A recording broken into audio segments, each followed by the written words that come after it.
Star Wars Comics, c'est ta chronique sur la collection Star Wars des éditions Hachette, ou comment savoir si le tome du moment vaut le coup, où se placer dans la chronologie, quel est le personnage central de l'histoire, les prérequis à avoir et les grandes lignes de l'histoire. Cette chronique est réalisée en partenariat avec les éditions Hachette.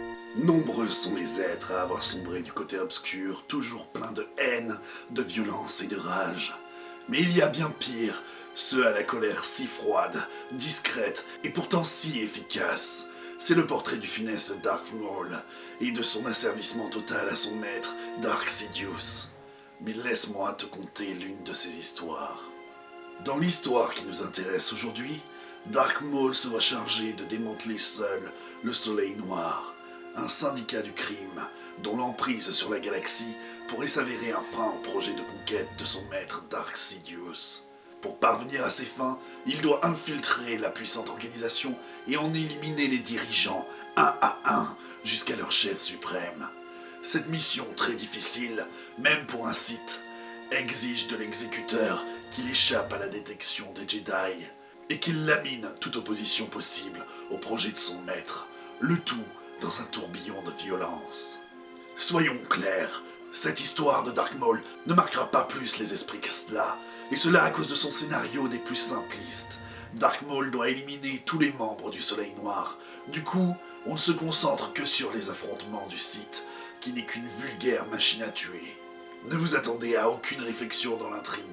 Le tout est vite lu et assez vite oublié. Et l'autre souci, c'est que le tout est un peu trop gros. On parle là du Soleil Noir, la plus grande organisation criminelle de l'époque.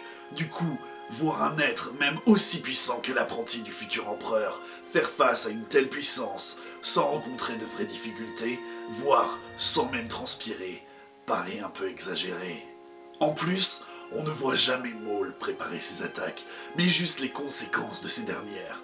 Ainsi, il arrive à faire exploser toute une station spatiale, mais on ne sait pas à aucun moment comment il l'a fait pour se procurer les explosifs ou pour les placer dans la base sans jamais se faire voir.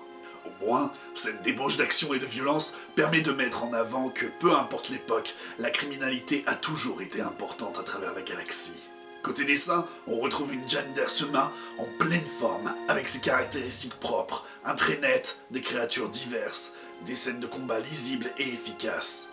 L'ambiance générale est très empreinte de l'univers Star Wars, mais aussi assez sombre. La mise en couleur joue aussi beaucoup sur le rouge et le noir, pour faire un parallèle avec Dark Maul, faisant de cette histoire une personnalisation du Sith. Pour se mettre du côté de Dark Maul, on le place dans une position d'anti-héros, le mettant face à des personnes peu recommandables elles aussi.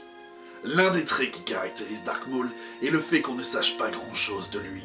Du coup, pour le conserver, l'histoire est racontée du point de vue de ses cibles. Comme tu as pu le voir, la détermination des disciples Sith est sans faille, capable de mettre à sac des empires entiers. J'espère que tu comprends pourquoi notre ordre les redoute tant.